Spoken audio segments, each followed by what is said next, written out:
وإلى حضرة النبي محمد صلى الله عليه وسلم بسر الفاتحة. أعوذ بالله من الشيطان الرجيم. إياك نعبد وإياك نستعين. بسم الله الرحمن الرحيم. السلام عليكم ورحمة الله وبركاته.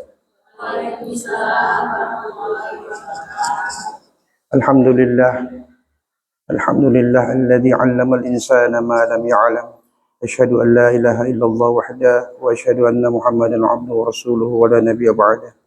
اللهم صل وسلم على سيدنا محمد وعلى آله وصحبه وبارك وسلم. اللهم ارزقنا فهم النبيين وحفظ المرسلين وإلهام الملائكة المقربين. اللهم زدنا علما نافعا وارزقنا فهما واسعا. رب اشرح لي صدري ويسر لي أمري واحلل عقدة من لساني يفقهوا قولي. رب سدد لساني واهدي قلبي بحق سيدنا محمد صلى الله عليه وسلم. Amma ba'd. Pertama-tama puja dan syukur kepada Allah Subhanahu wa taala. Demikian pula salawat serta salam kita haturkan kehadiran Nabi yang mulia, junjungan kita Nabi Allah Muhammad sallallahu alaihi wasallam, juga kepada keluarga dan para sahabat-sahabat beliau. Yang saya hormati pimpinan Majlis Ta'lim Ibu-ibu Masjid Al-Hidayah dan ibu-ibu pengurus serta anggota yang dirahmati Allah, pengurus Masjid Al-Hidayah Perum Gria Agape yang saya muliakan yang dirahmati Allah. Pada kesempatan sore hari ini, materi kita bersumber dari satu buku yang disusun oleh Imam Al-Ghazali. Judul bukunya itu Ayyuhal Walad. Kalau bahasa Indonesia, wahai anak-anakku. Jadi buku ini berbicara tentang bagaimana cara mendidik anak supaya menjadi anak yang saleh, salehah, yang sayang dan cinta kepada orang tuanya, yang tahu pentingnya ilmu pengetahuan, anak-anak yang bisa berpikir tentang masa depannya. Ini bukunya, panduannya ada di sini. Anak pada hakikatnya adalah buah hati. Oke. Seburuk apapun fisik anak yang lahir dari rahim seorang wanita, cintanya tidak pernah berkurang. Betul tidak? Adakah seorang ibu yang melahirkan satu anak cacat, satu sempurna, kemudian beda kasih sayangnya? Tidak. Bahkan kita sering dapati, nah ini yang sering kita dapati, kalau ada seorang anak yang lahir dalam keadaan cacat, biasanya kita lebih sayang atau lebih tidak suka? Pasti lebih sayang. Karena apa, Ibu? Allah memberikan hati kepada seorang ibu, tidak ada makhluk yang bisa melebihi hati seorang ibu kepada anaknya. Coba cari. Coba cari. Kalau ada hati seorang manusia yang melebihi cinta dan kasih sayang seorang ibu kepada anaknya. Tidak ada. Tapi Ustadz, sering orang lihat di televisi, ada yang lahir dibuang, ada yang disiksa, ada yang dibiarkan. Kan begitu. Ibu, kalau yang 1000 diambil satu, ibu pilih mana? Mau ikut yang satu atau mau ikut yang 1000? Iya, jangan yang satu jadi ukuran bahwa begitu semua ibu-ibu. Paham? Jadi kalau ditanya, bagaimana dengan seorang wanita yang membiarkan anaknya, bahkan membunuh anaknya, menyiksa anaknya, apakah Allah telah cabut kasih sayang dari dirinya?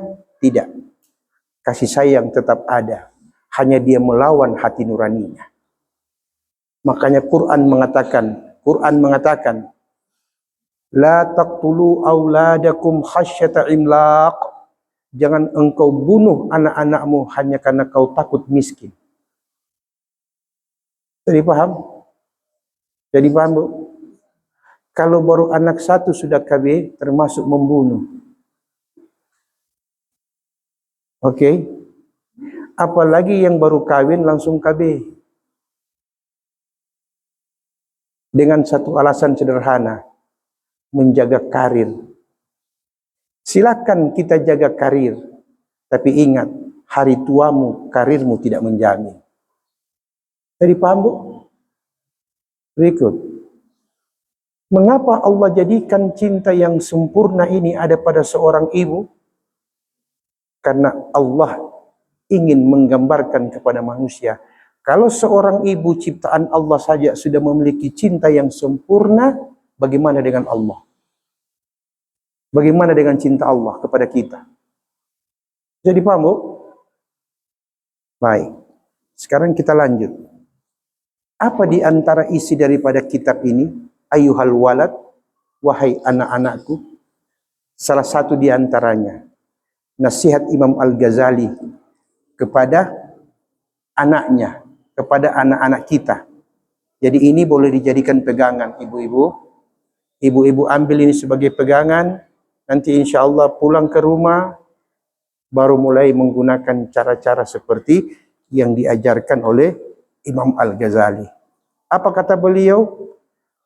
Ayuhal walad, wahai anakku, ma lam ta'mal lam tajidil ajra. Barang siapa yang tidak mau beramal, maka dia tidak akan dapatkan pahala. Berarti beramal dulu baru bisa berharap pahala. Ini dulu yang diajarkan kepada anak-anak. Jangan dulu bicara soal niat dan ikhlas. Karena anak-anak belum paham apa itu niat, apalagi ikhlas. Jadi paham, Bu?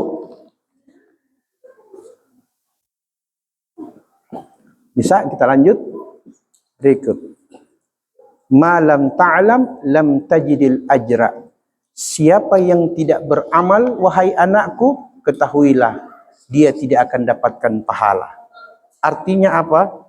Anak, bikin dulu, lakukan dulu. Sebab kalau kau sudah berbuat sesuatu, baru engkau boleh berharap akan sesuatu. Ini dulu diajarkan kepada anak-anak di rumah. Jangan pakai ilmu serba larang. Jangan naik di situ jatuh. Jangan pegang ini luka. Jangan begini begini. Anak ketika melihat dalam rumah 1x24 jam larangan, berarti dia ibu telah bentuk menjadi anak yang serba apa? Serba suka menyalahkan orang. Ala bisa karena biasa. Coba ibu-ibu bikin begitu anak-anak di rumah. Setelah dia dewasa, ini anak-anaknya kemudian begitu. Kenapa? Karena terbiasa dididik ibunya di rumah seperti itu. Makanya para ahli pakar pendidikan mengatakan madrasatul ula. Ibu adalah sekolah pertama bagi si anak. Jadi apa yang dia dapat di rumah, itu yang akan terbawa di sekolah, dan itu yang akan berdampak ketika dia dewasa di tengah masyarakat. Jadi mau didik anak itu gampang-gampang susah, ibu. Kenapa gampang-gampang susah? Gampang kasih lahir, tapi susah untuk dididik kalau kita tidak belajar. Boleh paham ini, Bu? Jadi di rumah nanti ajarkan anak-anak ya.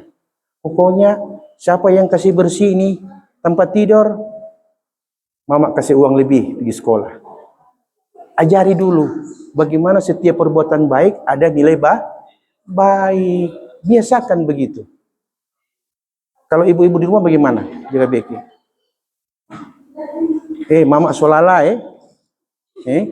terus tengah mati urus-urus pangoni Kom pagi-pagi bangun ambor tuh baju-baju di tempat koi. Itu bukan mendidik namanya, ibu. Itu menghukum anak untuk sesuatu yang dia tidak pernah tahu tentang hal itu. Karena akalnya belum sempurna. Yang benar bagaimana? Panggil anak itu. Dalam kitab dijelaskan, panggil anak itu baru sama-sama dengan ibu kasih bersih pakaiannya, kasih rapi tempat tidurnya. Berarti ibu yang mengajari, anak yang membantu. Kalau ini dilakukan terus-menerus, maka akan terjadi kerjasama yang baik antara ajaran ibu dengan apa yang anak-anak lakukan. Bisa dipahami, Bu? Baik. Kemudian, jangan dulu berbicara tentang pokoknya anak mesti ikhlas. Orang peniat mesti bagus. Ini anak-anak belum tahu apa itu niat, apa itu ikhlas. Yang orang tahu apa mamak baking, itu yang orang lihat. Oke? Kau biar kasih yang baku sayang, baku cinta dempai tua, jangan baku cium di muka anak. Seperti yang ada di film-film. Ini bukan ajaran Islam. Oke? Ini bukan ajaran agama kita. Kenapa? Oh, tidak supaya itu anak-anak tahu itu namanya cinta dan kasih sayang. Itu cinta dan kasih sayang bukan kasih dia seperti itu, ibu. Datang papa pulang dari kantor, Assalamualaikum, cipika, cipiki. Bukan itu. Ajarkan bagaimana seorang istri mencium tangan suaminya ketika suaminya pulang dari kerja. Walaupun tidak dibahasakan, bagaimana mengambil apa yang dia bawa suami dari pekerjaan, kemudian menyiapkan kopi, menyiapkan makanan dan sebagainya. Anak yang melihat akan berkata apa? Ini yang akan dia amalkan ketika nanti dia berumah tangga. Tapi dia belum paham. Bisa dipahami ini, ibu? Nah, oleh sebab itu ibu-ibu, hal yang perlu ibu-ibu pahami adalah bagaimana mendidik anak kadang-kadang tanpa ucapan tapi terasa oleh si anak. Terasa oleh si anak. Berikut dikatakan begini, hukiya anna rajulan fi bani Israel abadallah ta'ala 70 sanatan. Ada seorang laki-laki dari kalangan Bani Israel, dia telah beribadah kepada Allah 70 tahun. Dia beribadah berapa banyak, ibu? 70 tahun. Kemudian Allah Subhanahu wa taala fa'aradallahu taala an yajluwahu 'alal malaikah. Allah ingin memberikan satu penjelasan kepada malaikat bahwa bagaimana ini orang ini ibadah 70 tahun. Bagaimana dia ibadah 70 tahun. Maka apa kata? Fa arsalallahu taala ilaihi malakan yukhbiru. Maka Allah utus satu orang malaikat untuk memberitahukan kepada si laki-laki yang beribadah 70 tahun. Untuk memberitahukan. Apa yang diberitahukan? Annahu ma'atil kal ibadah la yaliqu bihil jannah. Kasih tahu dia. Kata Allah kepada malaikat. Kau datang kepada dia, kasih tahu kepada dia bahwa ibadahnya 70 tahun tidak membuat dia masuk ke surga. Kalau ibu-ibu bagaimana? So 30 tahun kawin. Oke. Untuk itu bilang, payah ngana dengan Birman sebelah. Kira-kira bagaimana ibu hati? Hah? Kecewa? Lebih dari kecewa. So 30 tahun berumah tangga, terakhir baru seumur hidup baru itu Pak itu bilang, payah ngananya sama dengan itu di sebelah. Ibu-ibu perasaan bagaimana? Coba jawab jujur supaya saya tahu juga. Ya? Apa? Hancur? Apalagi? Saya yakin banyak sekali pendapat ini menunjukkan bahwa semua itu ada. Sakit, hancur, pedis, luka, kecewa, apalagi semua hal-hal seperti ini akan ibu rasakan hanya dengan satu kalimat, yaitu apa? Bahwa 30 tahun rumah tangga, tetangga di sebelah jauh lebih baik daripada pengabdian ibu kepada suami selama 30 tahun. Luka, sakit, hancur, semua ada. Betul tidak? Nah, bagaimana dengan laki-laki tadi? 70 tahun dia beribadah kepada Allah, 70 tahun. Allah bilang, "Hei malaikat, kasih tahu dia. 70 tahun dia punya ibadah tidak membuat dia bisa masuk surga." Nah, bagaimana kira-kira perasaan dia? Karena Allah ingin menjelaskan, ingin mengatakan kepada malaikat bagaimana ini laki-laki punya ibadah. Kemudian dikatakan falamma balagahu qala al-abid, ketiga hal itu sudah diberitakan malaikat kepadanya sebagaimana Allah katakan 70 tahun ibadah tidak membuat dia masuk ke surga. Apa kata si ahli ibadah tadi yang 70 tahun? Dia katakan, dengar Bu, nahnu khuliqna lil ibadah. Hai malaikat, kami ini manusia diciptakan oleh Allah hanya untuk beribadah. Oke. Fayambaghi lana an na'budah, dan kami tidak peduli apapun kecuali kami ini hanya beribadah. Mau dapat surga, mau dapat neraka, mau dapat apapun, tidak ada urusan. Urusanku hanya satu, beribadah kepada Allah Subhanahu wa ta'ala. Ada niat di sini tidak? Tidak ada niat. Begitu juga mendidik anak.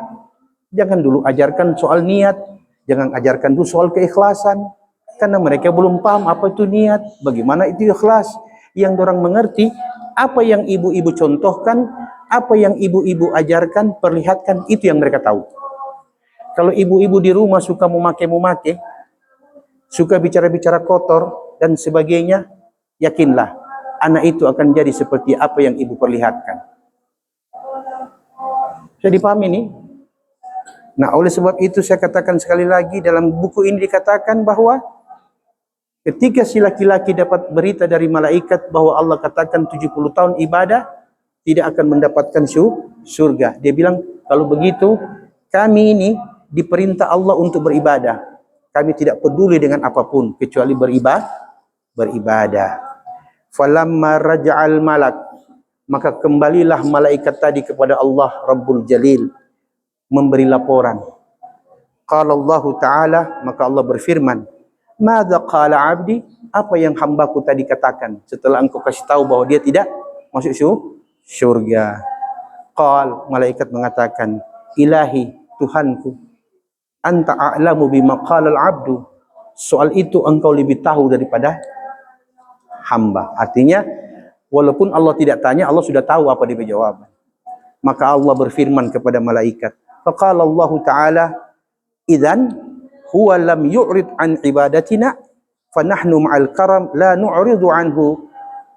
Kalau begitu wahai malaikat, dia beribadah itu tanpa tujuan, hanya sekedar mengerjakan saja, tidak ada tujuan mendapat surga, terhindar dari neraka.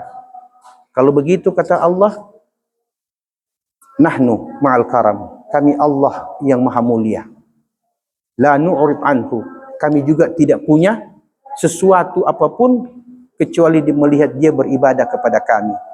Ishhadu, saksikanlah wahai malaikat.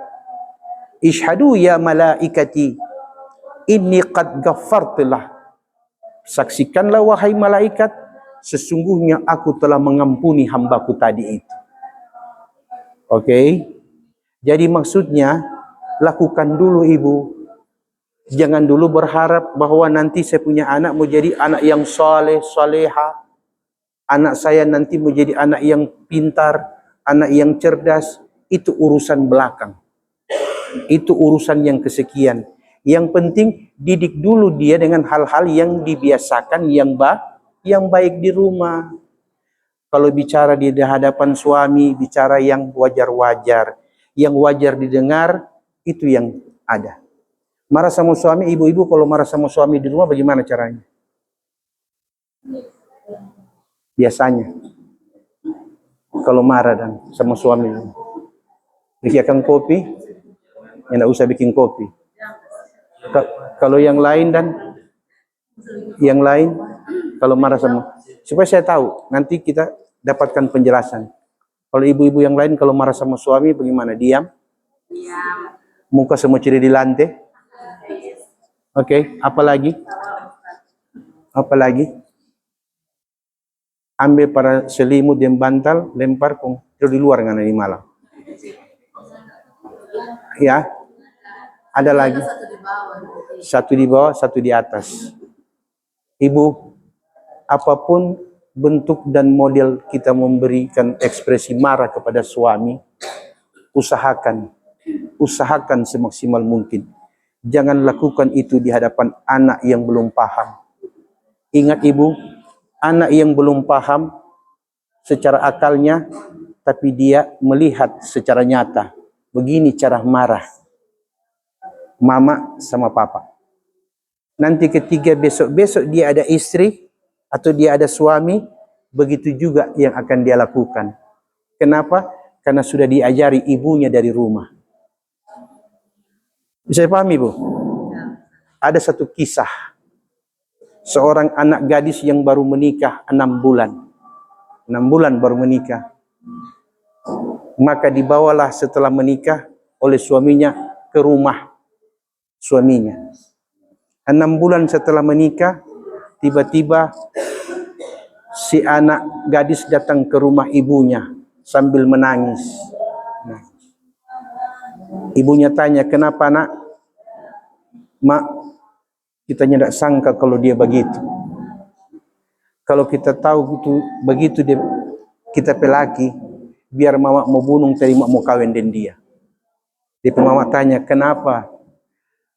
"Pokoknya tidak seindah seperti awalnya."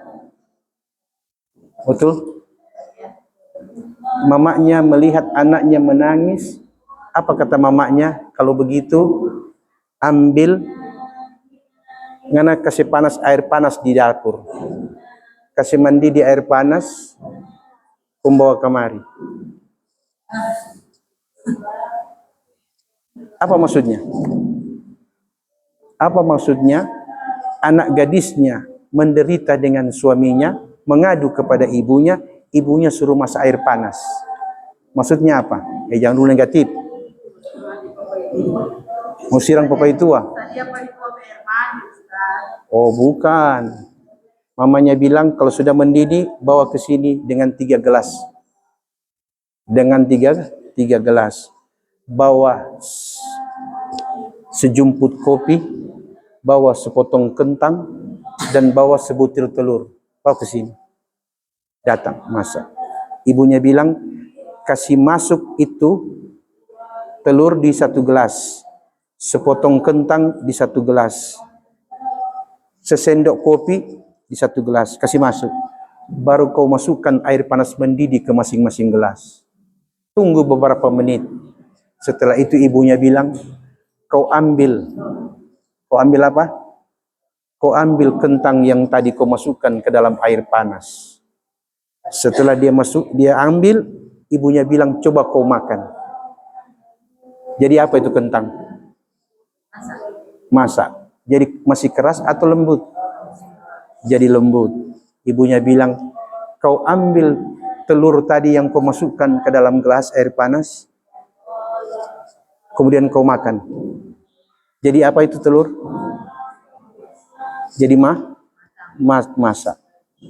Baru ibunya bilang, coba kau cium aroma kopi yang kau masukkan ke dalam air panas. Bagaimana, anak?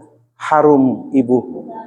Ibunya bilang, wahai anak putriku tercinta, rumah tangga itu seperti air panas. Dulu kentang keras, dulu engkau dididik dengan cara yang keras di rumah orang tuamu. Tapi bila engkau telah masuk berumah tangga, maka engkau bagikan kentang. Bisa saja menjadi lembut karena didikan suamimu. Paham? Wahai putriku, bisa saja engkau dididik secara halus oleh orang tuamu di rumah, bagaikan sebutir telur yang rentan untuk retak. Tapi ketika engkau telah berumah tangga, kelembutan, kasih sayang yang dididik oleh ayah ibumu di rumah, bisa saja tiba-tiba engkau menjadi wanita yang ulet, keras, dan tangguh. Karena engkau telah masuk ke dalam air yang panas. Putriku, kau lihat kopi, bagaimana ia dijemur, ia dikupas, ia disangrai, ditumbuk, diayak lagi. Engkau mungkin hidup dari kalangan keluarga yang serba sulit. Oke, banyak penderitaan engkau alami bersama orang tuamu. Tapi ingat, semakin banyak hal yang kau derita akan membuat kau semakin paham berumah tangga, yang pada akhirnya suamimu akan bahagia melihat engkau sebagai istri yang taat, bagaikan kopi yang hitam tapi bisa mengeluarkan bau yang harum dan nikmat untuk dinikmati. Rumah tangga bagaikan air panas. Apapun bentuk didikan kita kepada putra-putri kita, ketika telah berumah tangga, jangan kaget bila mereka berubah. dan orang tua harus siap menerima perubahan itu. Jangan memaksakan. Pokoknya mulai sekarang mama ni mau tahu kasih tinggal karena laki, bawa karena anak. Ini bukan orang tua namanya, tapi manusia tua. Beda dong. Orang tua artinya orang yang patut dituakan. Manusia tua hanya sekedar menghabiskan umurnya di muka bumi, tapi tidak ada manfaat bagi dirinya dan orang lain. Paham, Bu? Jadi intinya dalam berumah tangga, hal yang harus dipahami adalah bagaimana saling memahami, bukan saling mencintai. Kalau cuma cinta, SMS salah masuk, bakalai. Karena modal cinta. Kalau cuma karena cinta, pai tua bonceng harim, sebaku cigi di rumah. Padahal cuma ada menumpang kasihan. Itu ibu din tahu dari mana dia, cuma karena pai tua kasihan. So tengah-tengah malangnya ada ojek, muat. Birman dapalia, bawa berita. Mai tua tunggu di palang pintu. Ingat ibu, inja'a nabaun fatabayyanu, kata Quran. Bila datang satu berita kepada engkau yang negatif, jangan kau tanggapi sebelum kau perjelas dan pertegas apakah itu betul atau tidak. Ini cara membangun rumah tangga dan mendidik anak, ibu. Jadi persoalannya adalah orang berumah tangga itu bukan berbagi cinta. Quran tidak pernah menyebut kata cinta bagi sepasang suami istri. Oke. Wa min ayatihi an khalaqalakum min anfusikum azwajan. Dan sebagian daripada tanda-tanda kebesaran Allah kepada ciptaannya, yaitu Allah jadikan kalian berpasang-pasangan. Ibu, itu pasangan itu beda dengan jodoh. Quran tidak pernah mengatakan nikahilah jodohmu. Tidak. Tapi Quran mengatakan kawinilah pasangan. Tahu DP beda? Tahu? Kalau jodoh ketemu. Kalau tidak jodoh tidak ketemu. Kalau pasangan bagaikan sepasang sepatu. Sama tingginya, sama modelnya, sama warnanya, sama ukurannya. Tapi kalau itu sepatu harga 20 juta, hilang yang kiri, masih ada berguna tuh kanan? Tidak, karena pasangan. Jadi sepasang suami istri yang saling mencintai, bila satu tidak ada, maka tidak berguna lagi yang satunya lagi. Makanya ada orang bilang, supaya semangat kita. So hilang gairah hidup. Mama rasa mama sunya lama mau ikut papa-papa. Berarti mereka menikah karena pasangan, bukan karena jodoh. Sekarang mari orang introspeksi diri masing-masing. Apakah selama ini orang kawin dengan pasangan atau dengan jodoh? Kalau sering bawa kalai, jodoh. Kalau baku mengerti, baku paham, pasangan. Ingat, sepasang sepatu, biar tujuan bisa sampai, maka kaki kanan dan kaki kiri baku atur. Kalau yang kanan maju, kirimu mundur. Kiri maju, kananmu mundur. Baru sampai di tempat tujuan. Kalau dua-dua maju, buf, jatuh. Rumah tangga kalau dua-dua emosi, begitulah keadaan. Paham? Jadi bakufa saling memahami. Ibu pepai tua kalamaring kita ada lihat. Ibu pepai tua kita ada lihat kalamaring itu disyukur. Ada itu harim kita perempuan kita tidak tahu. So panas tidak ibu petalinga. Dia belum bilang bikin apa, baru dia bilang karena ibu kawini dan kawin dengan suami cuma modal cinta, bukan modal paham. Cinta itu hanya untuk bagi mereka yang baru memulai. Tapi kalau sudah berjalan rumah tangga, buang itu cinta. Karena cinta identik dengan emosi. Kita paham kita pelaki. Biarlah ibu mau bilang dorang lagi ada di kobong-kobong lagi. Oke. Kita percaya, kita paham, kita punya suami. Oke. Pertama tenang tidak terampai hati. Jadi tenang karena apa? Orang biasakan melihat suami itu dengan apa yang orang paham. Karena selama 20 tahun ibu, kita berumah tangga dengan kita pelaki ini, dia itu tidak pernah dikenal suka ganggu perempuan, suka begini. Oke? Modal itu yang orang pakai. Bukan baru satu kali orang bicara, belum ada bukti, itu yang 20 tahun hilang. Paham? Saya paham. Yang paling sering itu hal-hal seperti ini kalau di pelaki ada jabatan, ganteng, yang sama dengan saya so habis gigi begini, biar lepas di mananya ada orang tertarik, oke, dan sebagainya. Ini paling rawan ibu, paling rawan. Paling rawan apa? Paling rawan dimasuki orang-orang yang tidak bertanggung jawab. Oke, jadi sekarang silakan pegang WA, silakan pegang Facebook, tapi jangan jadikan Facebook, WA, Instagram sebagai ukuran dalam mentakar pasangan kita. Oke, jangan itu jadikan ukuran. Pokoknya pakai prinsip seperti ini. Selama kita tidak lihat, selama tidak kita bisa buktikan suamiku adalah imamku, selesai. Tapi Ustaz sudah pariki, itu lain cerita lagi. Ada KUA. Saya selesaikan dengan cara yang bijaksana. Oke, ada pertanyaan ibu? Sebelum saya lanjut, ada? Silakan.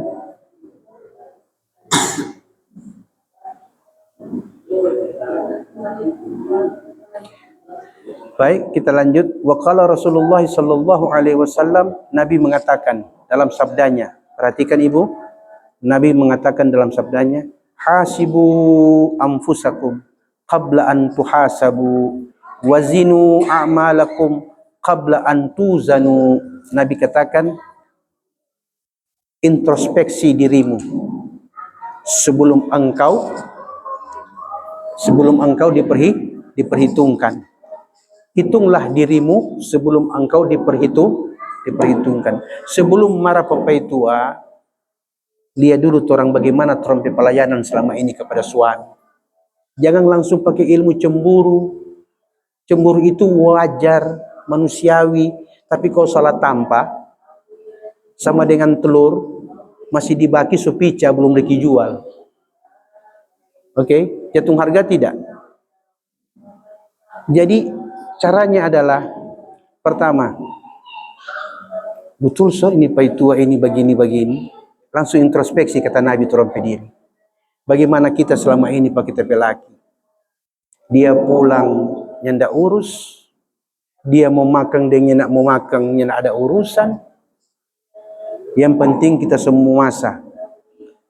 Subasar biar nanti dia ambil sendiri. Oke. Kalau pergi pesta, wow. Kalau di rumah, daster sutarabe kile-kile, rempah-rempah daun hari-hari subuh di badan. Oke. Kira-kira gini maaf bu, maaf. Kira-kira kalau 1 kali 2 kali masih wajar. Tapi kalau 20 tahun begitu-begitu, kira-kira itu suami mau lihat bagaimana Pak orang? Suka sebiar, yang ndak urus DP makanan, oke. Dia pergi di kantor, dia pergi di tempat kerja, dia sendiri yang bastrika, dia yang bacuci, kontorang napa yang kuteks. Toh, kong telinga tipis. Mulai dengar begini terus mengamuk patu laki. Sebenarnya siapa yang salah sebenarnya? Siapa yang salah? Ya, itu Nabi bilang, hasibu anfusakum, introspeksi dirimu sebelum engkau mengambil sikap terhadap pasanganmu. Kalau ibu lakukan seperti Nabi katakan, orang langsung sadar. Kalau benar ini terjadi, berarti kesalahan dari rumah, bukan dari luar. Maka mulai perbaiki itu. Pak itu yang heran. Tumben pagi-pagi so ada pisang dengan kopi. Ih, baju so rapi di atas koi, tinggal mau pakai. Ih, so ada paitua persiapan ini, persiapan ini. Ibu tidak heran, paitua yang heran. Ada perubahan. Suatu malam paitua tanya, "Mah, boleh mau bertanya?" "Boleh." "Kenapa mama ini hari ini so lain?" Ibu-ibu jawab apa? Hah? Bukan tambah biaya belanja, efisiensi anggaran. Apa ibu jawab? "Kenapa mama ini beberapa hari ini papa perhatikan so berubah." Kira-kira ibu jawab apa? Kira-kira ibu jawab apa? Cara jawabnya begini. "Bagaimana? Bagus. Kalau mama seperti ini." Suami bilang. "Tapi papa mau tanya, kenapa kok mama tiba-tiba berubah?" "Iya, karena papa juga sudah berubah." Menurut informasi, contoh, bahwasanya ada WA nama Wulandari. Begini mah, begini cerita supaya mama jangan salah paham. Kan komunikasi terbangun bagus. Oke, jadi mulai dari dokter pediri, baru orang berharap suami paham. Ini tidak, maksudnya nak pernah layani, tua pulang, habis itu kuku so piara 1 minggu punya. Pokoknya mulai gaber dari sini sampai di pantai leher sini. Terjadi KDRT. Inilah komunikasi yang tidak terbangun antara suami dan istri. Nah, kalau suami istri sudah tidak terbangun komunikasi, bagaimana dengan anak-anak yang ada dalam perkawinan itu? Bisa dipahami, Bu? Ada pertanyaan? Kemudian dikatakan oleh Nabi, "Wazinu a'malakum." Hiasilah amalmu. Hiasilah amalmu. Qabla an tuzanu, sebelum engkau dihiasi. Maksudnya apa itu? Hiasilah amalmu sebelum engkau dihiasi. Itu tadi maksudnya. Sebelum engkau melihat suamimu, maka perindah dulu dirimu yang selama ini belum indah di mata suami. Baru engkau bisa melihat keindahan. Jadi kalau orang sudah berumah tangga tidak butuh cinta, tapi butuh pemahaman. Saya paham suami saya seperti apa, suami saya paham aku seperti apa baginya. Baru rumah tangga itu aman-aman. Nah, kalau rumah tangga sudah aman, ingat ibu, sangat mudah mendidik, membiasakan dan mengajari anak. Terakhir, ada suatu saat guru saya berkata,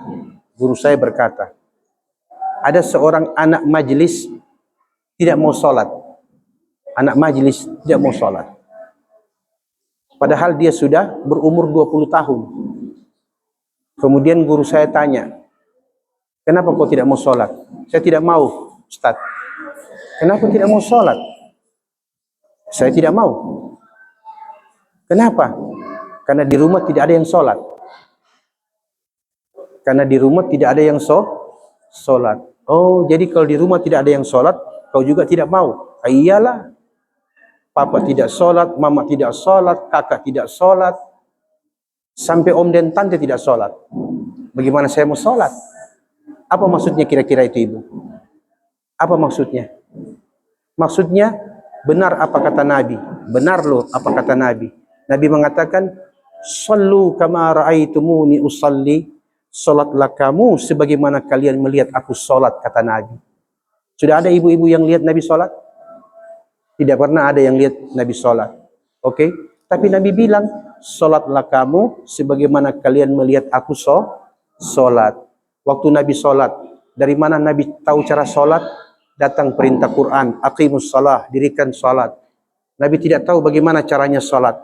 Datang malaikat Jibril, utusan Allah, ajarkan kepada Nabi Muhammad bagaimana caranya sholat subuh, duhur, asar, maghrib, dan isya. Setelah Nabi faham, Nabi sholat. Allahu Akbar. Sahabat di belakang jadi makmum. Baru Nabi bilang, sallu kama ra'aitumuni usalli. Lihatlah bagaimana aku sholat, begitu pula cara kalian sholat. Setelah Nabi wafat, maka murid-murid sahabat melihat sahabat sholat. Karena kata sahabat, sholat kami hari ini sebagaimana sholat yang kami lihat pada waktu Nabi hidup. Murid sahabat ajarkan lagi cara sholat seperti itu kepada muridnya. Begitu-begitu sampai kepada guru-guru kita. Guru-guru kita sholat. Berarti sholat sesuai dengan apa yang dilihat. Nah sekarang di rumah tidak ada yang dia lihat orang sholat. Kira-kira itu anak mau bagaimana? Tidak satupun orang dalam rumah yang sholat. Ibu tidak sholat, bapak tidak sholat, kakak-kakak saudaranya tidak sholat. Oke, bagaimana caranya dia mau sholat?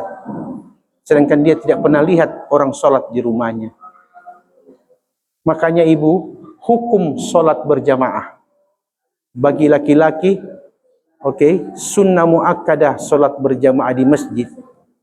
Tapi bagi perempuan, dari mulai sholat fardu, sholat Jumat, tidak berlaku bagi perempuan.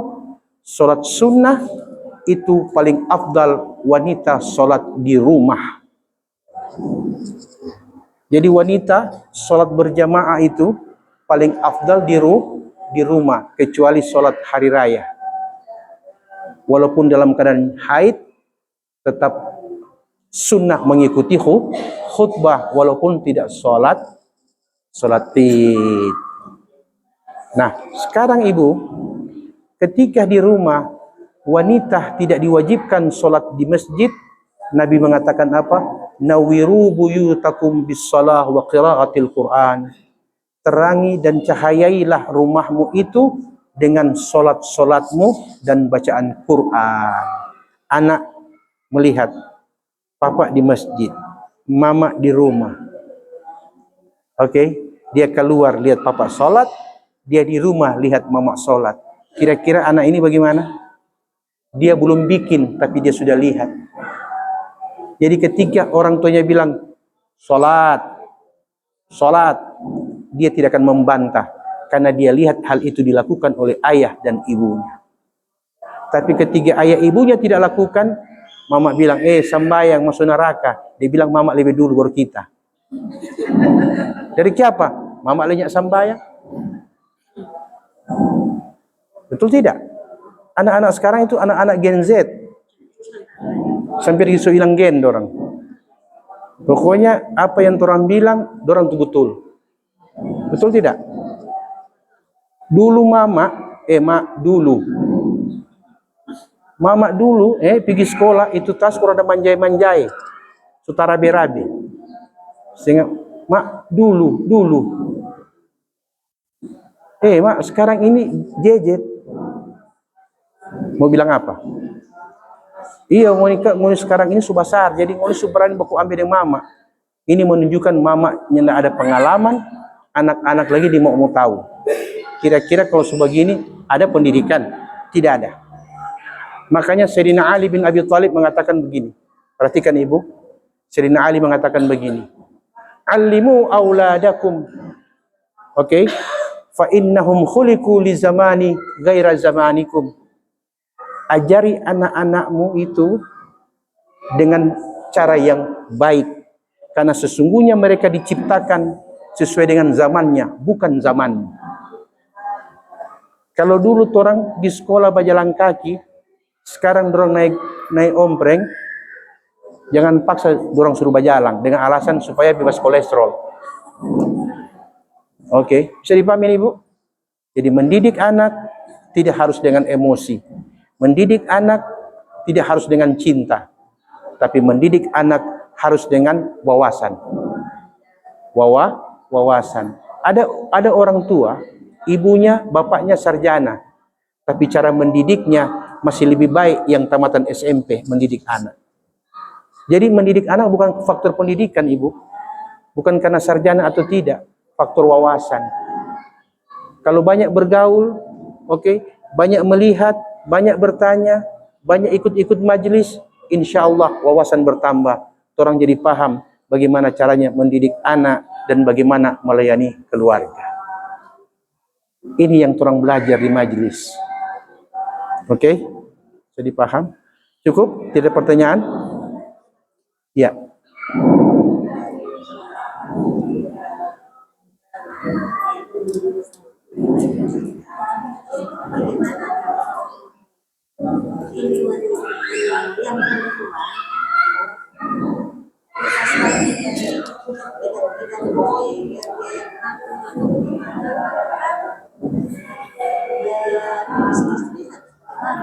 Oh iya, bagus pertanyaan dari ibu. Bagaimana kalau itu lakinya nak botu cuma dipegang tu doi? Laki tidak botu, tidak sekakar, tapi pegang doi. Semua mesti minta palaki. Kira-kira bagaimana? Nah, sebelum saya jawab, ibu bagaimana dulu kalau pegang doi? Ya, itu muhasabah dulu. Berarti selama ini Paitua belum ada kepercayaan dan keyakinan bahwa ibu pintar memegang uang. Jadi perbaiki dulu itu. Oke. Ada satu cerita.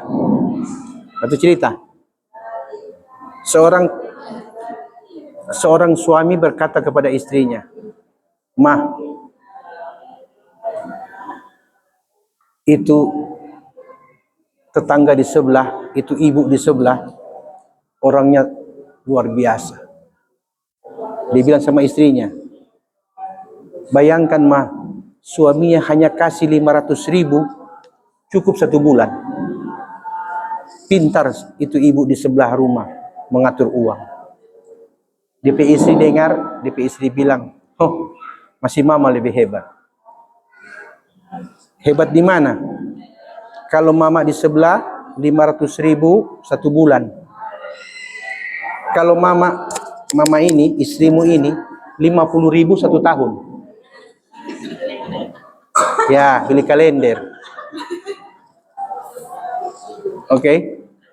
Artinya ibu, pertanyaan ibu bagus. Tapi kan ibu langsung ingin mengatakan bahwa suami dalam hal ini yang tersangka. Tapi apakah ibu sudah introspeksi? Bagaimana ibu pegang uang selama ini? Ya, kalau itu ada, ibda binafsik. Mulailah dari diri kita sendiri. Baru kita berharap ada perubahan. Rata-rata itu di majelis taklim kalau bertanya, selalu mesti ada yang jadi kambing hitam. Ustadz tapi anak ini sehingga mati sama yang subuh. Bla bla bla bla bla bla begini. Dia turun dia punya anak susah sama yang subuh. Padahal mama itu kalau matahari belum pica belum sembahyang. Saya paham ini. Jadi ala bisa karena biasa. Bisa ibu? Ya.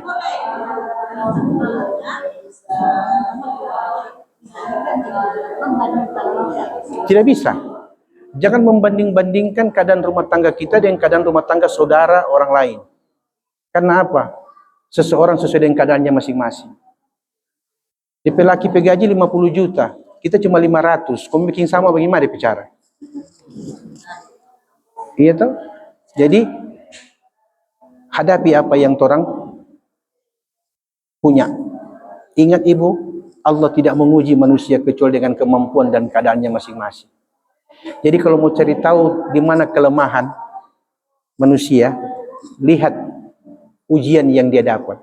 Kalau banyak dia punya ujian menyangkut perempuan, berarti Allah tahu kelemahannya adalah wanita. Kalau dia punya ujian rata-rata itu dikredit, bahwa Allah tahu juga bahwa dia itu tidak kuat dengan uang. Bisa dipaham? Jadi mengukur itu kadang-kadang harus begitu, karena Allah menguji tidak mungkin yang tidak sesuai. Allah Maha tahu, Maha kuasa. Dia tahu ini orang ini kalau bilang sholat luar biasa, kalau bilang baik luar biasa.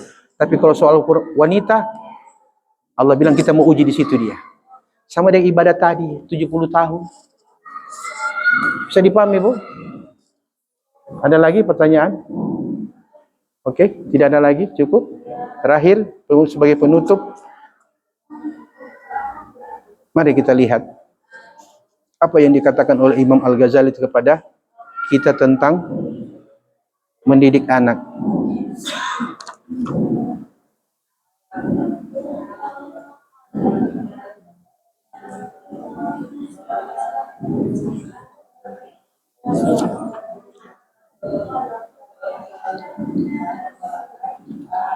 Perhatikan ibu sebagai penutup. Wa qala Ali radhiyallahu taala anhu, Sayyidina Ali karramallahu wajhah mengatakan, perkataan Sayyidina Ali loh. Man zanna, siapa yang menduga, siapa yang menyangka, mengira, ya, annahu bidunil jahdi, ya, yasil. Kata Sayyidina Ali, barang siapa yang menyangka, menduga, mengira bahwa tanpa usaha bisa berhasil, kata Sayyidina Ali, fahuwa mutamannin, itu angan-angan. Oh, nak usah berusaha, nak usah perbaiki, nak usah rubah, kemudian mau berharap suami berubah, anak berubah. Angan-angan namanya itu. Mesti ada usaha dulu. Baru dia katakan, wa man zanna annahu bibadlil jahdi yasil fahuwa mutta'inun. Dan barang siapa yang menduga, mengira, menyangka bahwa dengan bersungguh-sungguh dia akan dapat, fahuwa mutta'in, maka pasti dia akan dapat. Berarti berusaha dulu baru berharap. Tapi kebanyakan berharap dulu tanpa usaha. Mau itu ekonomi berubah, tapi biarkan suami cari doi sendiri. Padahal di rumah boleh berjual nasi kuning, berjual cookies online. Oke, cuma karena sifat malas, membiarkan. Kita kan istri, suami kan wajib. Ya, dulu. Sekarang persaingan semakin ketat, ekonomi semakin sulit, tidak mengapa bagi istri membantu ekonomi suaminya. Kalau ada suami yang suka pegang doi, no ibulah bagaimana caranya. Yang penting jangan tinggalkan tanggung jawab di rumah. Ada waktu sisa, jangan baku cari kutu di Birman. Pakai itu waktu baku cari kutu itu dengan Carlota itu, pakai bikin cookies online namanya. Berarti orang yang bikin doi sendiri. Walaupun tidak banyak, tapi perasaan pegang doi sendiri jauh lebih nikmat daripada pegang orang lain pedoi. Wabillahi taufiq wal hidayah. Assalamualaikum warahmatullahi wabarakatuh.